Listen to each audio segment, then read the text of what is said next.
We're back. We're back. Hi, everybody. All right. So welcome back to Adam's Driver, episode 2. We did it. We limped into a second episode. We have finally returned to the adulation of like 3 people. Thanks for being listeners. Look, we have 7 3 people out YouTube subscribers. Hey, 7. Look at us go. Yeah. So Yeah. So we are fresh off the heels of Stag Day. Yeah. We just got back from Stag Day. So if you guys remember, so the last episode we talked about golf things that we were excited about. This was Stag Day, which was at Lake Arrowhead Country Club in Lake Arrowhead. Shout out to Mike Reckling, member. Yeah, he got all the bounces. It was a great time. We were up there for about 3 days. Just went up there, played. He hosted us at his club. We went to the pool. It was incredible. So if you don't remember Stag Day, that it's basically a way for the members to sort of show off the club to their guests. Yep. And so Mike took us up there. We did a tournament. So you have the tournament buy-in. You can do an optional skins match, which is cool, which worked out well for you. Yes, it did. We're going to get around to that. And what else do we have? And so basically 18 holes, steak dinner, cigar. Folks, cigars are terrible things. So it's a 2-man best ball format, which for those of you who are not big golfers or like golf kind of tournament people, means that you have a foursome, and as you're playing, you take the 2 best scores of your 4 players in your foursome. And those 2 scores get added together. And then you have what is called the net and the gross. And this is where the handicap system comes into play. So if your handicap gives you what we call a stroke or a pop, meaning then you lower your score on that hole by 1 or 2 if you happen to pop twice, as we like to call it. So then it would be, if, let's say, I stroked on a hole, Adam was straight up on the hole, I got a bogey, he got a par, then I would have a bogey for net par because I had 1 stroke on that hole, and then he had a natural net par. So then our score would be a gross 9 or a net 8. All of this comes into play in terms of how scoring works and how prizes get handed out. And honestly, if everybody's honestly keeping an honest handicap, it tends to work out pretty well in terms of evening the playing field. The system works. The system works as long as you make the system work for you. No sandbagging, please. No sandbagging allowed. So we entered, we did the 2 best ball, and we ended up just being a threesome, so they kind of threw in someone else's score with ours. Yeah, we had a blind draw. So, so we didn't do as well as we did last year. We did not. Last year we had we tied for second. We tied for first. We tied for first, net. And we lost in the, it was like an overall, whoever did better on the back 9. So we tied for first net, not gross. Once again, we want to reiterate, we're not great golfers. Yeah, that's beyond us. Yeah. We're middling. We're medium. Yeah, we're medium golfers. We're okay. Yeah, which everyone wants to see a medium golfer on YouTube. Everybody loves a medium something. Yeah. So just so that was a lot of fun. So you did end up winning some skins. I did. This is a funny thing for me. I feel like as somebody who has been into golf now for a couple of years, you recognize that what happens on the golf course generally stays on the golf course, mostly because very few people want to hear about it after you leave. But this, I guess, we have this podcast. This is a great place to talk about it.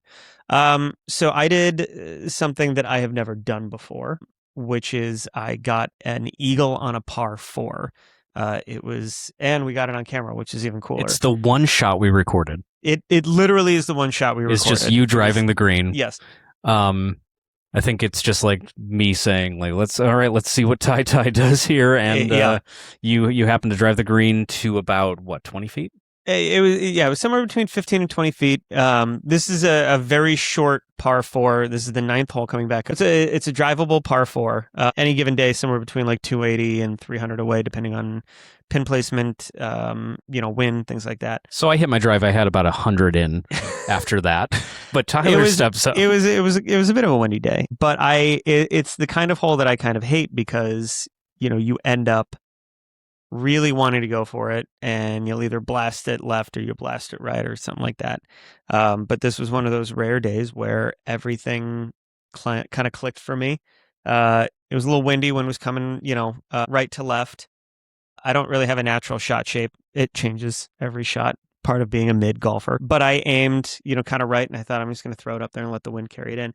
And I gotta say, when you walk up to the tee with a plan, and that plan gets executed, and you watch it in execution, it's better than drugs. I gotta say, like it is the thing that brings all of us back to this game, no matter how frustrating the rest of it is.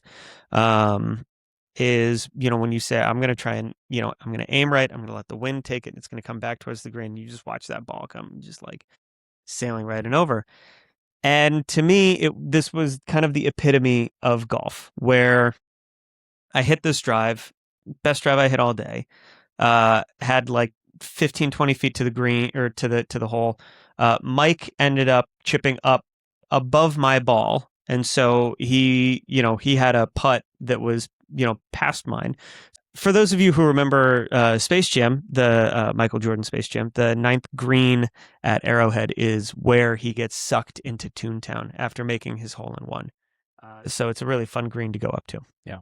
And then the tee box is the 15. 15. On 15, that's where they're technically teeing off from, where like Larry Bird hits it to like 3 feet, and Michael Jordan's like, I'm going to do you one better, and then just hits a hole in one. Bill Murray and Wayne Knight are there too. So Mike gives me this really great look, and so I got this slippery little putt, and I hit it, and I think I ruined the drive for the poor people teeing off on 10 because the tee box is like right next to it. But like, how do you not scream your head off when you make an eagle? So we started on 7. I think it was 7. 6, I think. Yeah. 6. We started on 6, which is an uphill par 3. And boy, I did not. That hole, I don't know who did it dirty, whether I did the hole dirty or the hole did me dirty, because I had a 7 putt, I think. These greens were so fast, and the pin placement was right on the edge of this 2-tiered green. So my first putt was to like come back at it, and it just fell, and it rolled all the way down like 40 feet off the green into the fringe. Tried to hit it back up, didn't quite get there. Got right to the tippy top, went all the way back down. Rinse and repeat. Just 3 more times before I finally just went and hockey sticked it, whacked that thing up there, got it up on the top shelf. Yeah. And then I was so careful trying to putt back to the hole because I didn't want to hit it too hard. So I made a 9 on the opening hole for us. First hole. 2 holes later, made a 2 on a 4. And we go to 10, and I made a double because I was all geared up after making a 2 on 9. And then you go to the 11th, which is like this long uphill par 4. And I hit this crazy good drive, crazy good approach shot, another 20-foot putt, little slider that came in for a natural birdie, which to me, that is the sequence of golf. And it's the idea that like you'll walk onto one hole, you'll hit a 9. You'll walk onto the next hole, you'll hit an eagle. Mm-hmm. The energy from each of these, you have to learn to not let it inform the next one. I feel like I did a great job going from a 9 and settling myself, and then being able to play well on that 9th hole. Yeah. But then going from that 9th hole to that 10th hole, then I was sitting there and I was like, I'm going to go fucking low. And you step up to the tee box, you're a little juiced up, you're a little gassed, and then you're gonna have a harder time, kind of keeping yourself in check. And I mean, and 10 at this course too it's not the type of hole where you want to just go for it. Like that's the one Mike always takes like a 5 iron off that tee. I kind of wanted to go for it. Yeah, but I think the guy who plays the course every other day, right, probably has a better idea about like what to do there. Yeah. But yeah, you also might have been hopped up on the free Arnold Palmers, which is always a really nice. I had a little too much lemonade. This is actually not a euphemism. They've got free Arnold Palmers, which is fantastic. And so I have a few favorite things about this course. Yeah, just that I've taken about 200 tees from Lake Arrowhead Country Club. I feel like Lake Arrowhead. Someone at Lake Arrowhead might actually watch this. Yeah. You know what? Actually, maybe they won't. I think you're fine. Take all the tees you want and admit to it right now. They've got their sniper aimed out of their A-frame right now. Yeah. And they're going after me. But no, so this is segue, and we're definitely going to disagree on this, but we realized something about each other with the Arnold Palmers. Describe your Arnold Palmer ratio. So to me, the Arnie starts and ends with what kind of lemonade are you drinking? Now, is this like I had a roommate in college who was from the South. And we're talking like, the sweet tea or the lemonade or the like sweet drinks like that still have sugar floating at the bottom because it's super saturated, right? Okay, so for the sake of our argument here, not sweet tea, unsweetened iced tea. No. But okay. what I'm talking about is the idea that like some lemonades are crazy sweet, right? Okay. So it's all about the lemonade. Some lemonades are crazy sweet. Some lemonades are not that sweet at all. Some lemonades are actually made with lemon. Some lemonades have never even seen a fruit in their entire lives. That's kind of where it all starts. If it's a super sweet lemonade that's not really lemony and it's not great lemonade, of course I'm going to put more, tea into it to offset that. However, there's really good lemonade at this course. So my perfect ratio for a good lemonade, it's got to be good lemonade, is somewhere between 60 and 70% lemonade and 30% tea. It's wild. Why? Like that's insane. Why? Because there is no iced tea that can like stand up to that much lemonade flavor. Like that is just to me. Like I think like the idea is the lemonade is there to sweeten the tea. No, give it a little bit of a citrus. The tea kick. is there to cut the lemonade. I did look, and I'm gonna probably put a poll on this. Just so we can kind of see, and then whenever this goes out on okay, give on me YouTube, your Instagram unhinged numbers. It's not unhinged. I would say 60% tea, okay. 40 lemonade. Okay. Sometimes I go 70-30. 70-30. Why do you hate flavor? What is it about because flavor? I'm a bitter person. But no, I do want to see, and I want to put up a poll because I want to see like what, and we might both be wrong. I don't know. I did Google, and since Google has been ruined by AI, it gave me its AI answer, and it said well, traditionally it's actually 60-40 tea to lemonade, and I'm like, oh, I agree with the robot, but or they say 50-50, which to me I'm like, just no, you got to. But see, that's when I say, yeah, chat, it's actually 60-40 lemonade to tea. And it goes, oh, I'm so sorry. You're totally right. You were right to push back. Yeah. So I don't know. I'm just curious to see what the viewers and listeners. We'll have to check it out. All right, folks. What kind of unhinged tea numbers do you have? And for any of you people who are just going to sit out there and say 100% lemonade, or 100% tea. We see you, we hear you. That's not at all. I'm also not going to put that answer. Like, there's going to be no other category. There's no. This isn't a sliding poll. I don't know. We'll see. This isn't a Kinsey scale. Yeah, I think we'll see. There is going to be somebody that says something like like 90% lemonade, 10% tea, and I think that's someone that I don't want to meet. I think that's fair. Because that's just I feel like someone just want to watch the world burn. Yeah. So that's some people just want cavities. So back to your skins, because so with the skins, the way that skins work is on every hole, everybody who pays in for skins, and there's a net and there's a gross pay in, meaning whoever wins the net on a hole or the gross on a hole. Boy, I really feel like I'm doing the Netflix PGA Tour show right now, where they're like, the bottom 50 people get cut, and when you get cut, you don't get to come back on the weekend. And everybody watching is like, yeah, we play golf, we know. Yeah, we're. So okay, so you have the net skins, you have the gross skins. Well, so I'm a medium high handicap, so I had a pop. I had a stroke given to me on 9, which means that my net eagle was a gross 1, which means that there probably was not anybody else in those 18 hole like competitors that were going to be able to match that. And skins roll over. So if everybody, if 2 people, that's all it is. If 2 people make a birdie on any given hole, that hole pushes. You could have all 18 people of the foursomes all score, double bogey or something. And as long as one person makes a birdie and another person makes a birdie, nobody wins that hole. But as soon as one person makes a birdie and no one else makes that birdie, they win the skin for that, as well as any holes that got pushed to them. So I ended up winning the skin on 9, plus whatever had come before it. And then I won the skin for my natural birdie, plus the stroke that I got, which then was a technical, that was a gross birdie net eagle on 11, it ended up paying for my round, a little shopping spree. I got a little hat, a little gas money. Because when you're driving up the hill, Well, yeah, that's going to I add drive up. a Jeep Wrangler too, so trying to get up there Yeah. takes up a lot of gas. But so that's where, I feel like I paid into skins a lot in my life. And this is, I'm not really a gambler, but this is where I see the gambling aspect where you're like, oh, how much money have I paid in on skins things that I've been like, it's just $20. I'm going to play that. And then it finally hits and I'm like, oh man, I won money. Really, I probably broke even for all the times that I've been a sucker and just paid into skins. Yeah. Yeah. I also entered the skins and I did not win anything, but your money went to.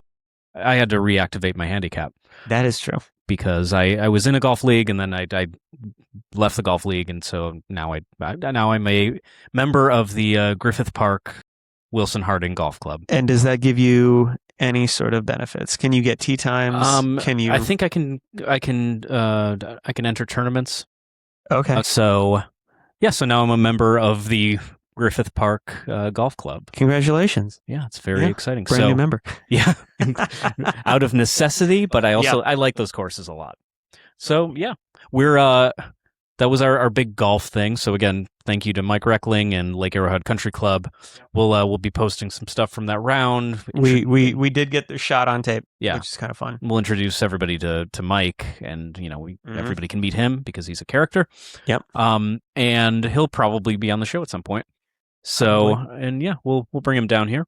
And then so that's kind of our golf stuff for the week. Yeah. And then geek stuff. I saw Spider-Man. You saw Spider-Man before me. I have not seen Spider-Man. I'm seeing Spider-Man in 2 days. Yeah, it's exciting because that was my big geek thing that I was really amped up about in the last episode. So it's really exciting. I don't want to spoil anything for anybody, or especially you. I was really happy, so we ended up getting the popcorn bucket. And it's a good bucket. It's good because it is a good bucket. It's functional. Like, it's a real bucket, and it's his suit, which I really like. But what I appreciate it's his suit from this movie, which I really, really like. It's a practical suit. He's actually wearing it. It's not a mocap suit, and it's very traditional. It's got a little bit of raised webbing, but it's not super intense. So that I wanted to ask you, do you have a favorite Spider-Man suit? Oh, do I have a favorite Spider-Man suit? Oh, that where's your ranking on these? What are your top 3? Oh, this is a deep dive. All right, can I start with the I'm going to get to my top 3. But first, you always remind me of the I always want to call out the swings and the misses in the way that I appreciate them. So my first shout out is to the first Amazing Spider-Man, the first Andrew Garfield. That suit to me is an impossibility. I don't think it's great. I think the eyes are too small. They look too much like late 90s Oakleys. And frankly, the pattern on it is something that does not work unless you're Andrew Garfield, 6'2", wiry, because there's no belt, there's no nothing to break it up. It's very long.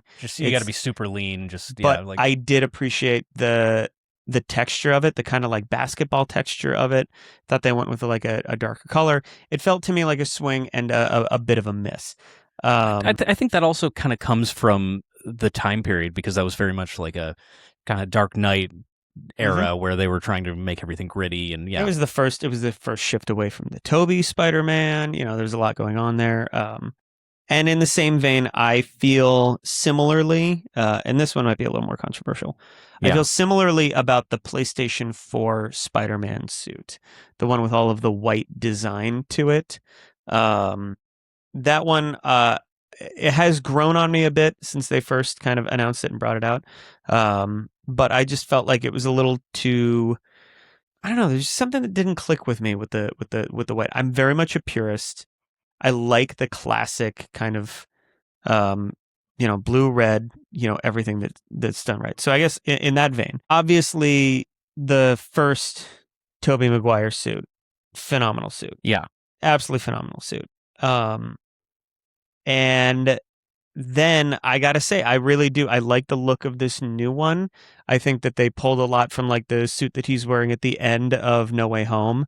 Um, I like that homemade aspect. For those of you that, may or may not know me, uh, for many years ago, when I was a much younger, thinner person, I made my own Spider-Man suits.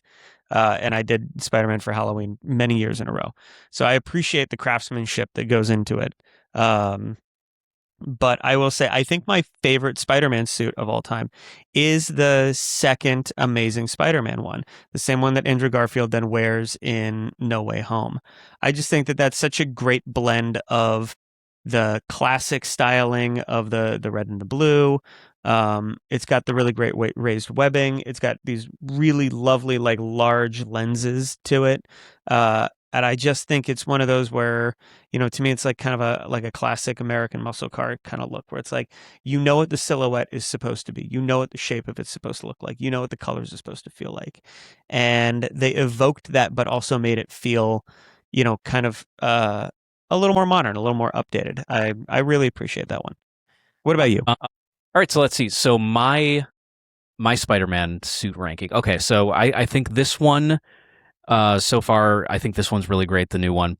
I've got, I would say, yeah, Andrew Garfield. I think that second one really like kind of like sticks the landing. I think that's great. They found a way for that one to have really expressive eyes, and it's really just kind of a testament to like his performance too. He's a great Spider-Man. And I think the eyes are big enough to where it gives the illusion of them being, active, as opposed to like the Tom Holland ones that do actually articulate. Yeah, that actually move. But I think they really nailed it on that. I like the Toby suit for what it is. It's not my favorite. I think the raised webbing, I get why they did that. It just doesn't really read not to a raised me. Webbing fan, huh? Yeah, not. I like a little bit that one. It's almost aggressively raised. Okay. But I would say this new Tom Holland suit, that's probably my favorite. Because I think they had a lot of misses with his suits in his first trilogy and in the Avengers movies. I just really, like I think the Stark suit that he had in Homecoming. Yeah. I think that it's nice, but like it's a little too streamlined, which I understand why they did that because it was technology made by Tony Stark. Yeah. The second one that he made in Far From Home, I thought I appreciated that they tried something different, but I wasn't a huge fan of the color scheme and the fact that it's basically just a, like a palette swapped version of that. Right. I really didn't like the No Way Home suit. Okay. I didn't like the nanotech on it. I did, and putting it next to Toby and Andrew's suits, right? And those, I was just, yeah. I think the newest one, that is my top tier Spider-Man suit. And again, I think, like you said, the PS4 suit, it's just, it takes some getting used to. I would generally in that game like immediately go back to like one of the classic suits. I was always a big fan of the classic suits in the game. Yeah, I also like the battle torn ones. Like I like the damaged suit. Yeah. And then sometimes you just got to do something weird. But I mean, like the second game, just like the anti venom. I'm just like, I can't wait to take this off. Yeah. So the second game had a lot of weird ones. A lot of weird ones, but and then you've got you've got Miles' Spider-Man's suit, like his Adidas collab that they did and stuff like that. But I think all the Miles suits to me, I'm generally a pretty big fan of because that color scheme's great. The color scheme's great, and I love that. The idea behind Miles, the idea behind anybody can wear the mask, the idea behind, Spider-Man being a mindset, not a persona, right? Makes it so that when you have a character that isn't intrinsically just Peter Parker as well, you can do so many things with that character. And I went on kind of a long rant about this to our friends who've never seen any Spider-Man movie. But the reason that I believe that Spider-Man is the most popular, comic book hero in the world, which I believe is true. If it's not, don't Google. It's him or Batman. It's him or Batman. Yeah. But I don't think it's Batman. I think it's Spider-Man. And the reason that people are drawn to Spider-Man is that Spider-Man is the ideology that you're going to do the right thing at all times, no matter what the cost is. And I believe that as a society, as human beings, we all find that really admirable.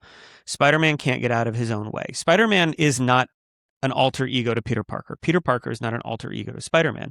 Spider-Man is a mindset. Spider-Man is that, like, everybody loves to repeat the, like, with great power comes great responsibility, but it's true. That is what it comes down to, is that at every moment of Peter's life, when he's doing something for Peter, he knows that he could be doing something as Spider-Man for somebody else. And that kills him. That kills him. Now, when he's Peter and he's doing something for other people, for Aunt May and MJ and things like that, it's a little easier for him, but he can also set that aside knowing that other people need it more than them. And this to me is what I think of as an extremely positive character flaw, where, in today's day and age of all of this, like, quiet quitting or standing up for yourself in the workplace or all of these things of, like, as millennials, I think we look at Gen Z and say, like, wow, you guys are really great at, taking your initiative. Peter never takes initiative in that way. He never says, like, oh, I need a mental health day. I need to do this. I need to do that. He just can't stop helping.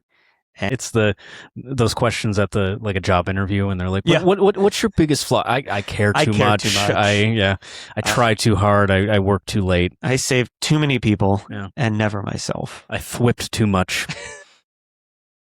The only time I take for myself is to develop extremely elaborate gadgets in some lab as a high school student. They're all a web bomb. Yeah. Every single one of them. Everything's a web bomb. All of it.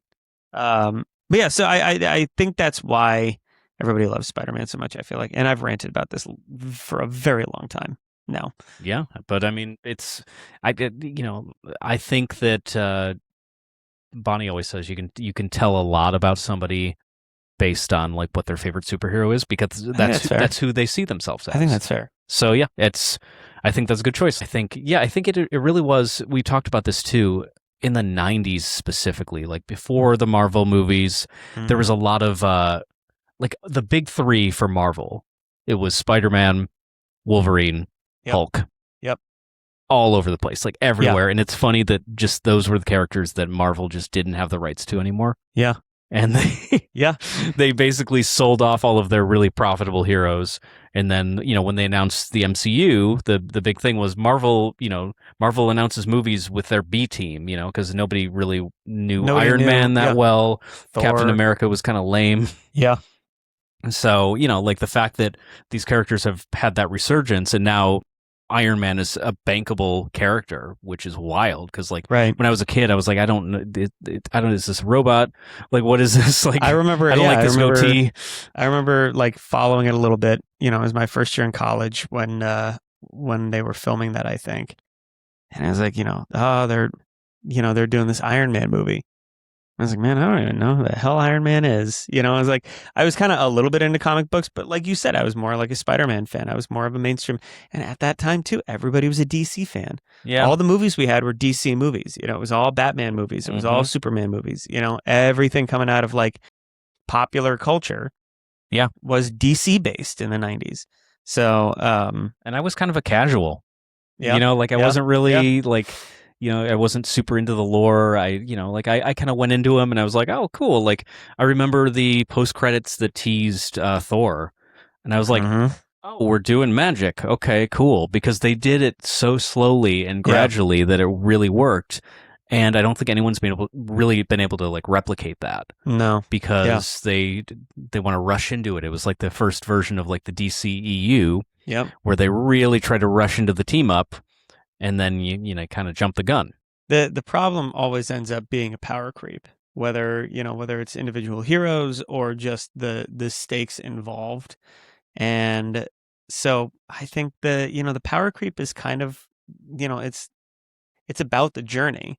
It's you can't get away with anything like that now because everybody wants to jump to the end. They want to have that great moment in Endgame with, Captain America catching Mjolnir and, saying the line Avengers Assemble. Sorry, it's actually meow meow. Meow meow. Yeah. And that payoff existed because it had been years in the making. That payoff didn't exist because it was like, let's just jam action figures together and make them do the thing. Well, the tough thing with that too is like the minute you do have a team up, that makes every movie after that, the audience goes, well, why wasn't so and so? And you have to explain it to people in the movie, and you also have to do it in a way so that they understand it while they're watching their second screen. Right. So they have to explain why Captain Marvel's not here and she can't just burst through Thanos' ship every time, Well, and you got to do it over Candy Crush too. It's got to be it's got to be something where you're just like flinging that angry bird, and it's like Captain Marvel's not here because she's in another galaxy. Yeah. It's It was in Spider-Man Far From Home. Where he lists all the heroes. He's like, well, what about Captain Marvel? What about so and so? They're like off-world, blah blah blah. But. And one of my favorite lines from Samuel L. Jackson in that movie is, "Bitch, you've been to space," which is great. That and it's a little tight around the old web shooter. Yeah. I just think that, we talk about superhero fatigue. And I think the idea is that people have fatigue for anything that isn't worth going to. Not to say that anything's not worth going to or worth it or whatever. It's more the idea that, in today's day and age, the cost of a movie is so expensive. I remember seeing, all right, here we go, confessional time. I saw the Matthew Broderick Godzilla in theaters like 6 times that summer. Now, why did I do that? Well, I did that because I was young and I got dropped off at the movie theater to go and see a movie during the summer because it was a thing that you would do with a kid. And I just went to go see this movie that was in theaters like 6 times. But that worked back then because it was like seeing a movie wasn't a thing that you had to like plan for. You didn't happen to open a Roth IRA to be able to afford to take people to the movies. Popcorn wasn't, whatever it is now. I don't even know what the price of popcorn is because I don't get popcorn. It's too expensive. So for that, that to be said, it's not like what are we doing this weekend? Let's all go catch like whatever happens to be in theaters. Now it almost needs to be an event. Spider-Man is still an event. The Odyssey is an event. But unfortunately, nobody's showing up for these lesser known superheroes, for better or for worse. It was like, I think that like Blue Beetle, was a really fun movie. And Blue Beetle is probably about as well known as Thor was, when Thor came out. The problem there is that back then it was still novel to go and see whatever weird thing Marvel was cooking up. Right. Then now it's like DC's trying to get these things kickstarted, but that novel aspect, that novelty of it is no longer there. Everybody kind of knows what to expect. And it's tough too because there's a lot of things that Marvel has released, Marvel specifically, but that they just will not give a second season to. Like Wonder Man wasn't renewed for season 2, and I really liked season 1 of Wonder Man.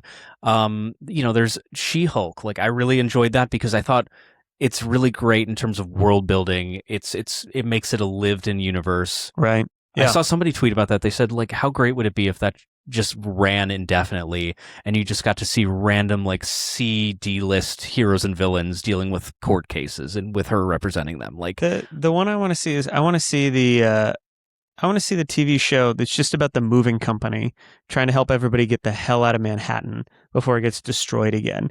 And like how many calls they get, and like the real estate, people being like, oh, no. This is a great apartment. No, it's definitely not like really clear view of like the Statue of Liberty and the Brooklyn Bridge. So you definitely know that when that like weird meteor thing comes through, it's not going to shear off the top of your building. Like, don't worry. This is well away from the giant sky beam. Yeah. Well, that was something that I was actually just today watching a breakdown of Spider-Man, Brand New Day, and he was talking about his apartment. And, they said, like, there's no way he could afford that because, New York with that square footage, that kind of apartment, like, that'd be $3-4 grand at least. Very true. But maybe in the MCU's New York, people don't want to live there. I wouldn't want to live there. Yeah. I mean, I wouldn't want to live in a city where every other day some random entity is coming through and trying to destroy it.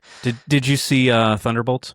I have not. I need to. Like this is a slight spoiler for Thunderbolts, but like, they all got attacked by like the personification of depression in that movie, and that just affected a lot of New York. So yeah, maybe people don't want to be around that. People don't want to live in New York and anymore. Maybe he's paying $400 a month for that, 1 bedroom. Yeah.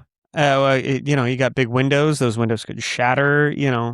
Plenty of space. There's a lot of stuff that can burn when a big meteor goes through it. It's like there's a whole thing where they said, who bought Avengers Tower? And I'm like, I don't know, but they probably bought it for like $3 and a blueberry. Like things been like busted 4 times. You can't, it's like there's a whole thing. You can't get homeowners insurance here in like California for wildfires or whatever. You think renters insurance is thriving in New York City? Yeah. You think you're gonna be able to call up like travelers and be like, hey, I want to insure my stuff against what? I don't know, against like alien invasions or like random, villains, or just let's even call it like your homegrown random crazy super villains. It's like at any point, here comes Rhino and like, oops, he just like took out a corner of the building and like now your car is dead. So he didn't have Skybeam insurance. I'm so sorry. That was an additional policy. Yeah, I'm sorry. We covered everything except unnatural beings. You are covered under Eldritch Horrors, so whenever that pops up, we've got you. But until then, yeah, your house is not Morbius proof. And on that note, I think it's Morbin time. Yeah, it's Morbin time. So, all right, so we're probably going to wrap this up pretty soon. But before we do, let's just talk about. I can't handle questions like this. I know. You're just going to throw something at me. Yeah, no. What's a golf thing that you're really striving to work on? Because we didn't really do super well in terms of this tournament, and so we both kind of came out of it thinking we really need to work on a few things. So what's the one thing you really want to focus on in the next couple of weeks? Do I have to pick one? Can I pick like 7 of all of the things that are wrong with your golf game? What is one thing? I'm gonna tell you 2 things, because one of them is going to be a recurring theme on this podcast, which is the first thing is I've got no short game. I have 0 short game. I can't chip to save my goddamn life. I'm a hot shots golf character. I can drive the ball, and I can't chip. So, but okay, the thing that I really have been thinking about and struggling about lately is that I feel like I need to make a putter change. Now, this is a big commitment. This is a lot. This is a lot to expect of somebody in their life, is to say like, because you've had that blade. I've had that blade for a long time. I've had that blade. The first golf set I bought here in LA when I was like, okay, I'm going to get into golf, came with an Odyssey 2-ball mallet putter, and it was a little bent in the shaft. It was a little weird. And I learned to putt on it, but I thought to myself, this ain't right. I should get a straight putter. So I got a blade. And the reason I got a blade is because I believed that a mallet is cheating. Tiger Woods over here. Well, okay, maybe I saw a Tiger Woods video. And I had that thought where I was like, all right, if I want to be a really good putter, then I should learn to putt with a blade. Because if you can putt with a blade, if you can dodge a wrench, you can dodge a ball. If you can putt with a blade, you can putt with anything, right? And I'm at the point now where I'm not necessarily super unhappy with my putting. However, I am. You're unhappy with my putting? That's fair. I let us down a little bit. This blade putter of mine, we've been through some ups and downs. This blade putter and we lost $250,000 on a game show once. We'll get to that at another point in time. However, this blade and I also won a mallet putter on the same game show on an earlier episode. And I might actually try and take that holy moly putter and regrip it and use it, because all statistics point to the idea that using a mallet is better and easier. And I don't care if it's cheating anymore. I just, if it's going to make me better, then it's going to make me better. I'm not trying to anchor a putt in my chest. I'm not trying to get an arm lock putter. I'm just going to switch to a mallet and see what that does for me. So that's kind of where I'm at. So Same question, back at you. What do you want to work on? Yeah. Also, I love that you were just like, yeah, that's cheating. I'm like, you just really want to go hard mode on everything. If you're going to do something, you're going to do it hard first, and then you're going to do it right first. Yeah. And then you can cheat. Like you're not playing like bladed irons or anything, It's like, no, it's like, give me something chunky. My golf thing that I'm trying to work on is we were at the range and we got some video of it. I'll probably try to post it at some point. But we got a little more speed in my swing. We got a little more athleticism to it. We kind of just sequenced everything, and I'm focusing on just like swinging a little faster, and lengthening the backswing because I find that when I lengthen the backswing, everything just falls into place. The only difference is my normal miss is a little bit of a hook. When I hit it well, it's usually a nice draw. The adjustment we're making is when I'm actually sequencing things up, I tend to feel like I'm pushing things to the right. In reality, it's just where I'm aimed. So I'm just trying to really speed up that swing and sequence that, and I'm getting a little more athleticism out of it because I've been dealing with an old man swing for a long time, and I'm as healthy as that is, and the fact that I'm going to be playing till I'm 100, I need a little more speed. I feel the need for speed. I am so excited to talk about this. And in fact, I'm actually going to start to wrap this up now because if I start to talk about this, I feel like we're going to be here for another like 40 minutes. So we don't have enough time in this podcast. Next time we're going to talk about this because this has been something that I have been so excited to work on and watch you work on because you have it in you. You have the power inside. So, and Miss Penny just came over to let us know it's time to wrap it up. Our podcast dog. Our little podcast dog. So yeah, but next time we'll get into the golf stuff that we're working on, some more geek stuff. But thanks for coming by. I didn't even talk about I'm wearing my geek shirt. Yeah. We didn't even talk about the new Star Fox. We will hit We're gonna that talk next about time. that next time too. All right. Well, we will see you all next time. Bye. Bye.